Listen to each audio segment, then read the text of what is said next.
let's get into this kind of kettlebell hang clean from your video, and then also from the conversation that we had in your consult. What I can see is a combination of two things.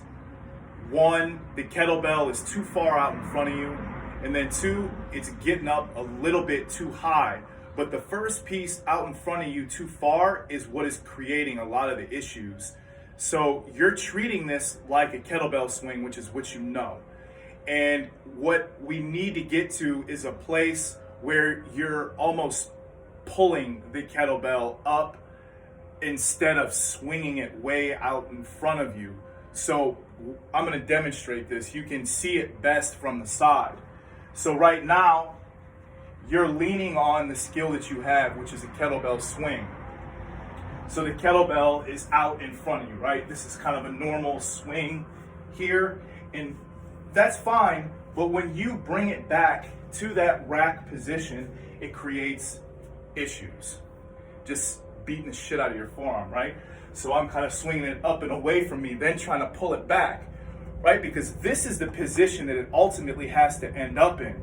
So I want to reduce the space between the kettlebell and then this final rack position.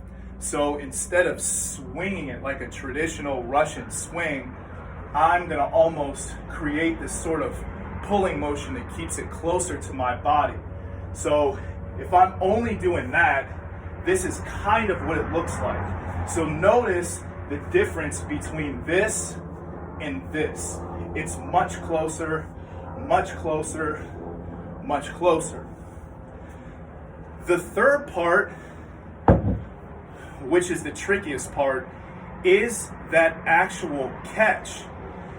I have absolutely nothing to compare it to because the kettlebell is such a unique thing. The best visual that I can give you is think about pulling your arm around the kettlebell as opposed to flipping the kettlebell. So my motion in my arm has to be super quick, almost aggressive, in order to not have it smacking the shit out of my forearm. So that speed and that quickness happens out of this kind of pulling motion.